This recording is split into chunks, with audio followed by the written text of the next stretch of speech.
Okay, उस video में हम लोग बात कर रहे थे फ्रेनेलम के बारे में जो कि डिस्कनेक्ट हुआ. So in this video we will start that again reconnected frenulum. तो मैंने कहा टंग का वो वाला पार्ट जो अटैच्ड है हमारे नीचे, फ्लोरल वाला जो पार्ट है ना कैविटी का, उससे जहाँ पे अटैचमेंट की बात आती है that is frenulum. So this is फ्रेनेलम.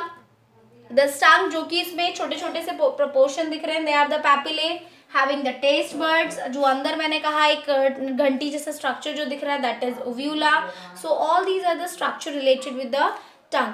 Now we need to know कि टंग एक्चुअली और क्या क्या फंक्शंस को करती है. So these are the functions of the tongue. First, helps in the chewing of food. Obviously food is cutted into the small parts with the help of teeth. After then tongue starts chewing all the small particles. After then swallowing of the food, यानी oesophagus में food को swallow करने के लिए, अंदर जाने के लिए भी टंग हेल्प करती है.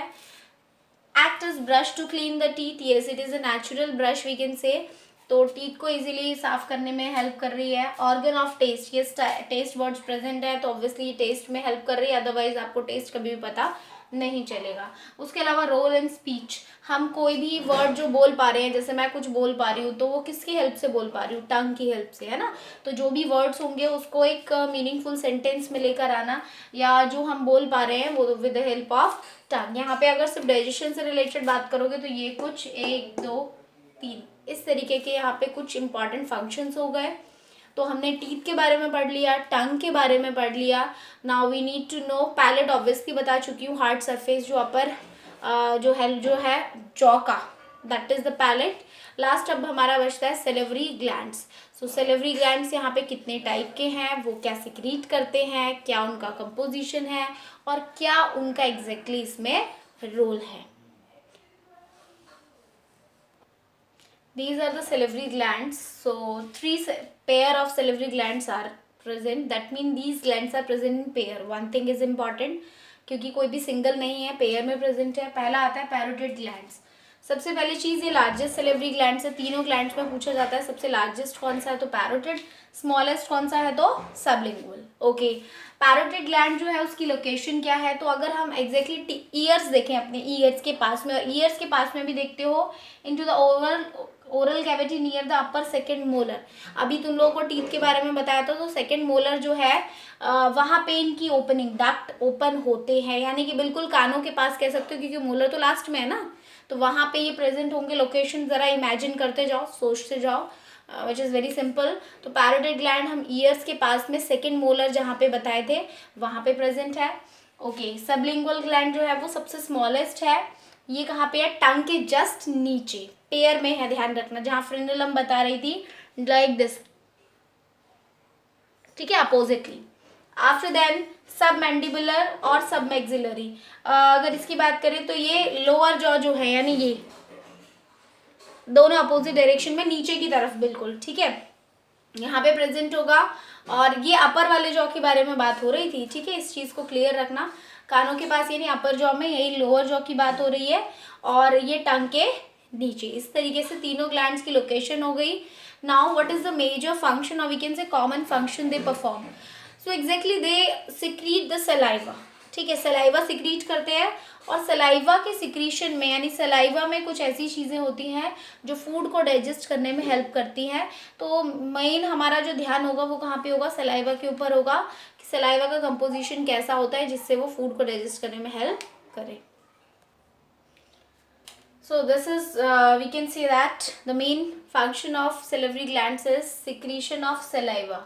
और सलाइवा के अंदर क्या क्या चीज़ें होंगी, क्योंकि टंग और टीथ ने अपना काम कर दिया, अब सलाइवा सिक्रीट होगा और सलाइवा की हेल्प से ही पूरा काम कंप्लीट हो पाएगा.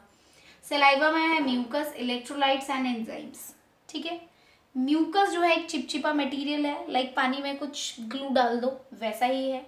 सबसे पहले म्यूकस को ही देख लेते हैं. म्यूकस क्या करता है, तो जो फूड पार्टिकल टीथ की हेल्प से टूट चुके हैं उनको ल्यूब्रिकेट करना. ल्यूब्रिकेशन का मतलब जैसे तुम्हारी एक साइकिल की चेन में जंग लग जाए, ग्रीजिंग करते हो, ऑयलिंग करते हो, वैसे ही सॉफ्ट बनाना. तो we can say that this helps in the lubrication of masticated food particles. So lubrication of masticated food particles into bolus. I have written here bolus. So bolus is nothing but just a soft, we can say that जो particle food particles है उसमें जब पानी अगर mix हो जाएगा तो obviously soft हो जाएगा, उसे ही कहा गया है बोलस. ठीक है, तो सलाइवा मिक्स हो जाएगा, सलाइवा जब मिक्स हो जाएगा छोटे पार्टिकल्स में, दैट फॉर्म्स अ बोलस, जो कि इजीली कन्वेड हो जाएगा ईसोफेगस में. यानी अब जब वो सॉफ्ट हो चुका है तो ईसोफेगस में आसानी से जा सकता है. ठीक है, इतना काम तो हो गया म्यूकस का. फिर प्रेजेंट होते हैं इलेक्ट्रोलाइट्स. इलेक्ट्रोलाइट्स जो है वो मीडियम को थोड़ा बेसिक भी रहने देते हैं, अल्कलाइन रहने देते हैं, ताकि बहुत ज़्यादा एसिडिक मीडियम ना हो जाए. ठीक है, अगर हम सलाइवा का पीएच देखें, pH is, we need to know either it is acidic or basic. In chemistry you will you will studied about it later कि किस तरीके से pH हम फाइंड आउट करते हैं किसी भी चीज़ का, either it is acidic or basic. Number of hydrogen ions के बिहाफ पे हम लोग देखते हैं कि जितने ज़्यादा हाइड्रोजन आयन होंगे उतना एसिडिक होगा, जितना OH नेगेटिव आयंस होंगे उतना ही बेसिक होगा. तो सलाइवा का जनरली पीएच जो है वो स्लाइटली एसिडिक कह सकते हो, वैसे एसिडिक नहीं है क्योंकि न्यूट्रल जो है वो 7 होता है.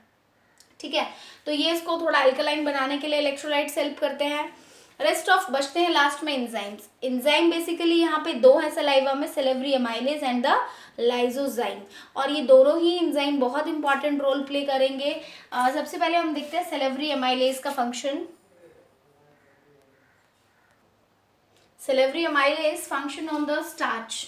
स्टार्च यानी हम कार्बोहाइड्रेट के बारे में बात कर रहे हैं. कंप्लीट स्टार्च के ऊपर सेलेवरी एमाइलेज काम नहीं करता. इसका दूसरा नाम टाइलिन भी है, PTYLIN. ठीक है, तो ये 30% स्टार्च पे ही काम करेगा. यानी ओवरऑल जितना स्टार्च हमने लिया होगा हमारे फूड में उसका सिर्फ 30% है जिस पर ये काम करेगा, और इस कॉम्प्लेक्स शुगर को कन्वर्ट कर देगा सिंपल शुगर में, दैट इज माल्टोज. ठीक है, यानी डाइजेशन कहीं ना कहीं माउथ में स्टार्ट हो जाता है और फिनिश कहाँ पे होता है, स्मॉल इंटेस्टाइन. इस चीज़ को याद रखना है. फिर देखते हैं हम दूसरा जो मैं कह रही थी एंजाइम, लाइजोजाइम. लाइजोजाइम बिल्कुल स्टरलाइजेशन करता है, यानी जर्म फ्री करना. जैसे आजकल हम सैनिटाइजर यूज़ करते हैं वैसे ही समझ लो. सलाइवा में ये लाइजोजाइम इंपॉर्टेंट काम करेगा एंटी बैक्टीरियल एजेंट की तरह.